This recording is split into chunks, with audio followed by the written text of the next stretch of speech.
All right, let's fix some microphones. I got a box that came from Rat. Here's a couple of Beta58s. This one has a tag on it, and it says, Mic Capsule snapped off. Oh, sure enough, look at that. The mic capsule is snapped off. There it is.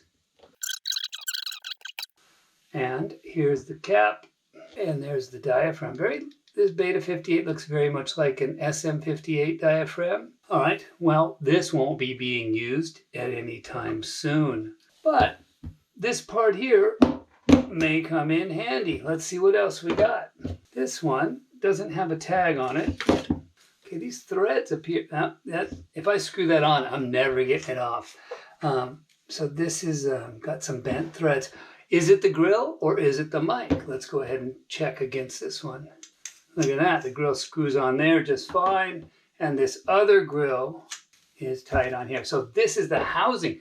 This housing is messed up. And the microphone, hey, yeah, all right. It seems to work just fine. So we've got some potential here. We could combine these two into a functioning mic. Let's get one more mic into the mix here that we can work on. This mic belonged to Dennis. Dennis used to work for us and he's passed away. And let's bring his mic back to life. I don't know if something's wrong with it, but it says bad. So let's give it a shot. Hey, and sure enough, it does not work. This mic here is not going to work because it's missing its diaphragm. There may be more parts to that there, but I think we can combine these two and get it working and bring Dennis's mic back. He owned a company called Not Grant's Sound. He used to work for Grant, and when he started his own company, it was called Not Grant's. Open it up. There's two wires there. We'll plug it in, and let's see if we have signal on both of these. That's a good line. That's a good line. It's buzzing because it's not connected. We can solve that. And there we go. So we have signal. It looks like the bottom half of this mic is working. The top half is not. We also have a bad top half here. We can check that. We know the top half's bad. Let's make sure the bottom half's good so we know what we're dealing with.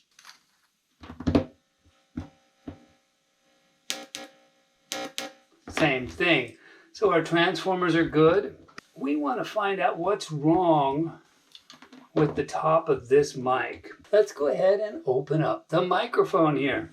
Now on a 57, if you search around this top here, you can see a little indent in the tape. And we're not going to break that indent, but you can see that there, if you put pressure on it, you can see that there's a little hole there. And then the same thing 180 degrees off to the side. There's two spots where there's a hole in the plastic that they've put a sticker over. Additionally, we can look at the 58 or 57 and we can see that there are 4 places where it's recessed on the capsule here. 2 of them have yellow tape on them and 2 of them do not. We want to avoid where the yellow tape is. Yellow tape is where the lead wires, these very hair-thin little wires, run up and come through up underneath this little housing here.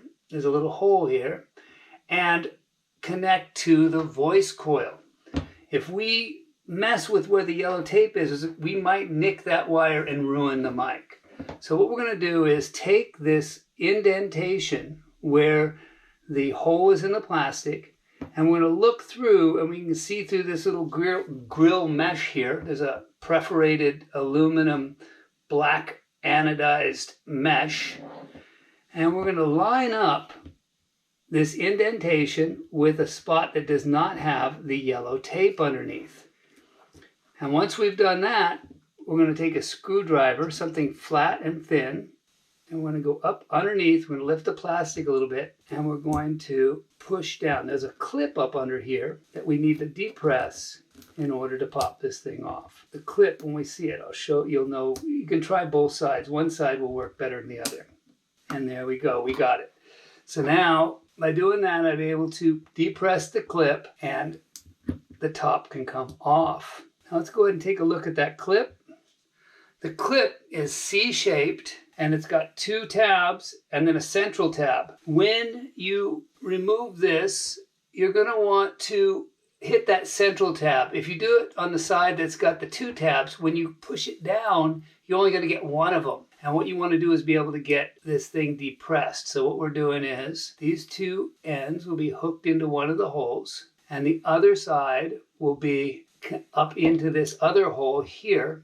And what we're doing is we're going through and depressing that and popping it off. Now, alternately, we could peel the sticker off and push it down, but then the sticker's gone, and we don't want to damage the sticker because then you'll know the mic has been repaired or it won't look as nice. All right, so now that we've removed the grill and the clip, let's go ahead and look at the diaphragm. We can move it, and we can test this again. Nothing.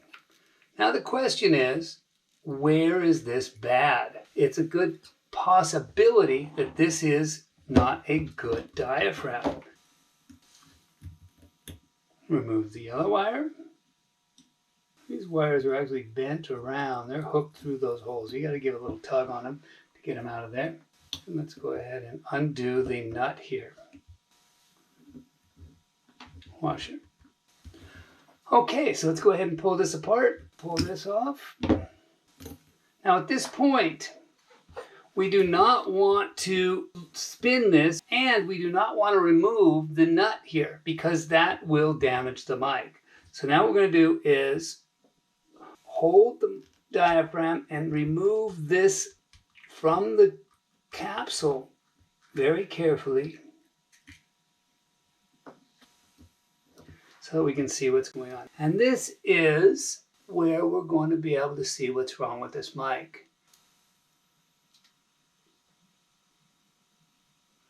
There's our problem. See this? There's a tiny hair-thin little wire here in the tape that needs to be connected here and over here. And this is rotated somehow. So somehow they've, okay, this one looks like it's still connected. But it is not optimum. So what I'm going to do is I'm going to spin this back a little bit. I'm going to put this tape on here and hope that one's connected. I'm going to tighten up this nut, which looks like the problem that we had. That has to be very tight because this can't spin. What will happen is this spins and then it spins and breaks those wires. Now actually what's supposed to happen is I think, yeah, look at that. This is supposed to be here. Let's go ahead and loosen it up. And these are supposed to line up like so, right about here. So that the wires come up and hit those tabs. Tighten this up again. Now if those wires, those hair-thin wires are long enough, we may be able to reconnect them if they're broken or the one that's broken. So this one here is broken, and for this I'm going to go to better visuals. All right, I can see there is a wire right here.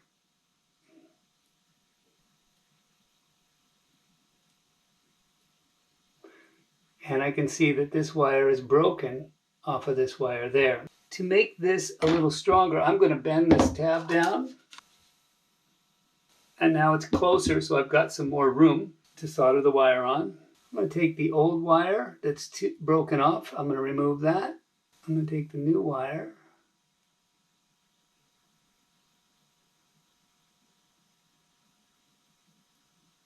So we want a little bit of room. Okay, now this wire has a insulated coating like transformer wire or coil wire that will not solder unless you get it nice and hot. So if you get it hot enough, so I'm going to hold this on a little too long and burn off some of that insulation. If I did this right, we should have some continuity. Okay, so to test it, what I'm going to do is I'm going to hold one of the wires up here. Now I'm touching the other side, so it means it's continuity through it. If I touch this wire, it buzzes, Touch that wire, it buzzes. If I touch this, it doesn't buzz. But now I'm touching that. So that's kind of a cheap and easy way to see if it's working. I believe this is working. What I'm going to do here is I'm going to clip these and clean them up because I'm not going to wrap the wires through the holes. And we will use this one here.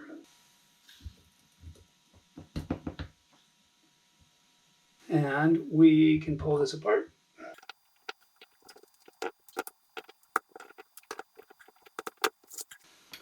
And the bad capsule. Now there's two different ways this can go in. It can go in this way or this way. And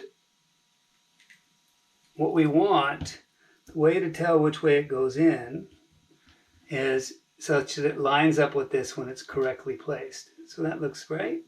Push this down and want to get this rubber kind of around the nut there. Cool. We had a lock washer that went below that. We'll put that on. We'll put this on here. Nameplate. Next we have a flat washer and then a nut.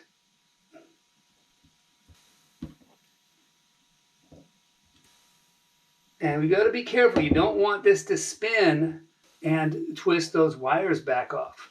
Okay, so that should be a functioning unit. Let's go ahead and solder these on. Now we don't know which the side that's positive is, so we'll have to sort that out.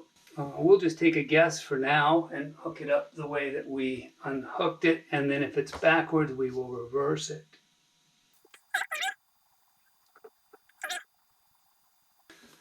And now for the test.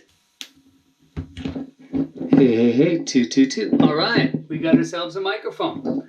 Now we just got to put the clip and head back on. So what we'll do is first we'll screw this down. And to screw this down, if you unscrew it a few turns and put some preloaded twists in it and then screw it in, it'll stop those wires from getting twisted too much. It shouldn't be a problem, but it's something you can do. And also if you feel any pressure, sometimes those wires get wrapped around the leads and they'll pull tight and break them.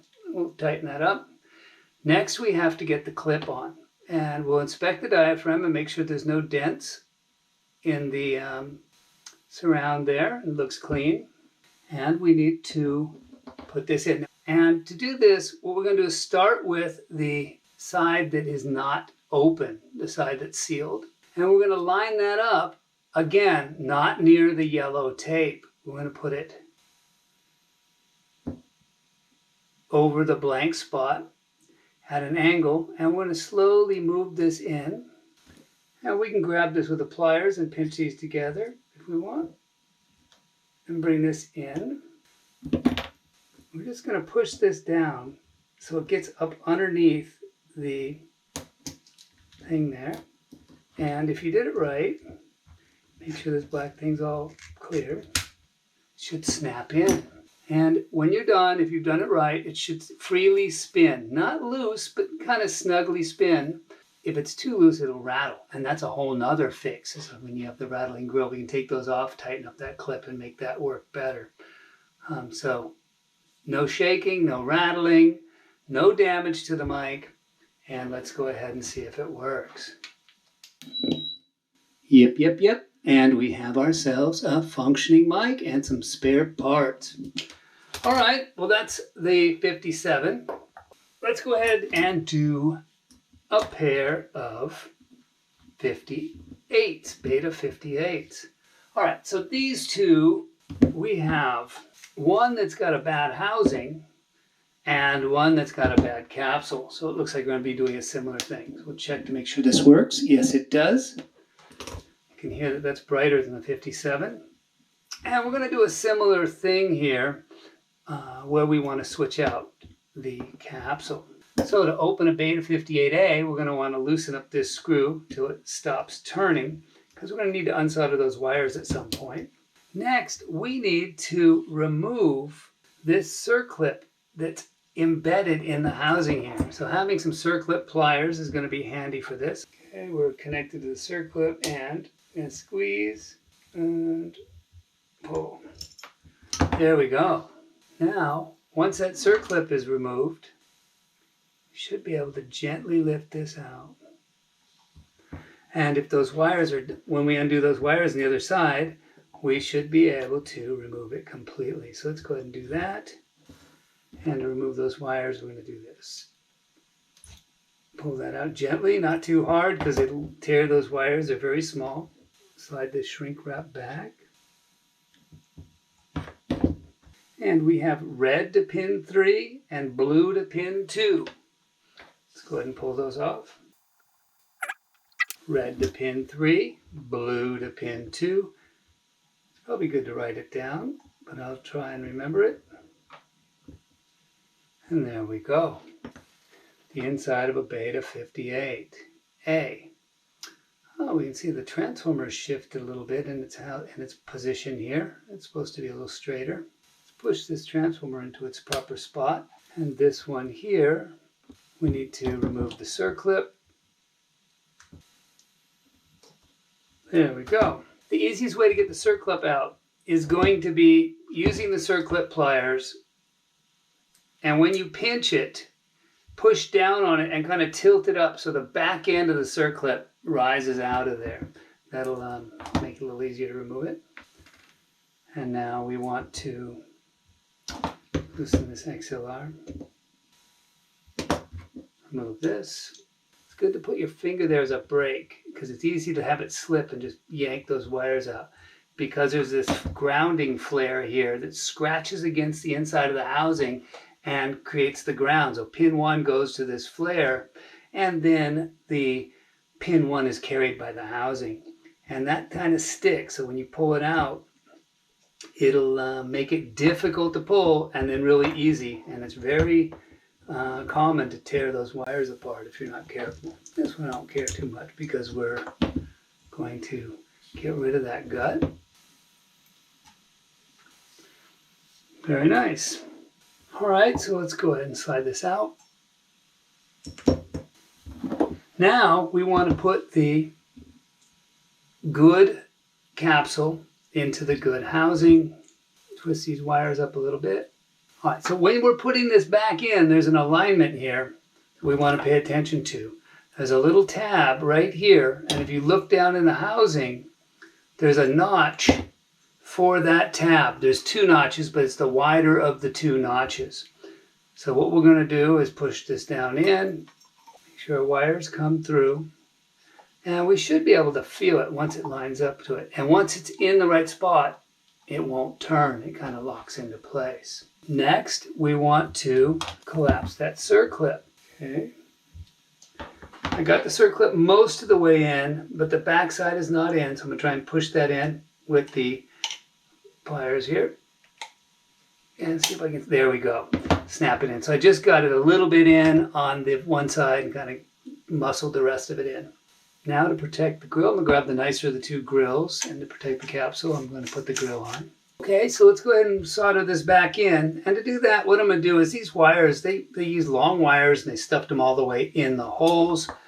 We have solder in the solder cups already, so it's going to be a little tricky to do that. So I'm going to trim these out, but we don't really need that much strength here, and the connection quality will be excellent, even if the wires are a bit shorter. And then we'll put the red one in. Next, let's go ahead and put this back in. We will line up the alignment tab with the hole there, and push this in. We can see the screw there. And then we tighten the screw in. And it's interesting, the screw is actually a reverse thread screw. So as we're tightening, it's rising up and stopping itself in the hole. Okay, there we have a alright looking mic. Let's see if it works. Yeah. Hey. 2. And we have ourselves a Beta58a. All right, now we have one more adventure, and that is to check to make sure we wired this SM57 correctly. And to do that, I'm going to plug in another wire. Hey, and I'm going to set the gains the same, to be about the same volume sound, actually. And this one here. Hey, 2. And there we have both. And then we're going to hold them together. Hey, hey, two, two, two, hey, hey. And see how we don't have any volume there? Hey, hey, 1, 2, hey, hey, hey. This is how you check mic polarity. And take two mics, one with a known correct polarity, because we got the wires right here, and hold it up at the same gain with one that is in question. And we are able to determine that, hey, hey, hey, hey, hey, hey, hey, hey, hey, hey, 2, 2. Amazing, that cancellation. So to solve that, let's fix it. And what we'll do is very simply reverse these two wires here. Put this back together and see what happens. Hey, hey, hey, hey, hey, hey, hey, hey, hey. Hey, they're louder when we put them next to each other. Not out of polarity, like they did for the Grateful Dead Wall of Sound, where they used two 57s out of polarity. They would sing into one, something like this, and they had them out of polarity. Well, they're in polarity now, and you sing into one. When you moved away, all the background noise would be canceled, and then when you sang into just one, you would hear that. Cool. All right, that's enough for today, and I'll do more mic repairs soon.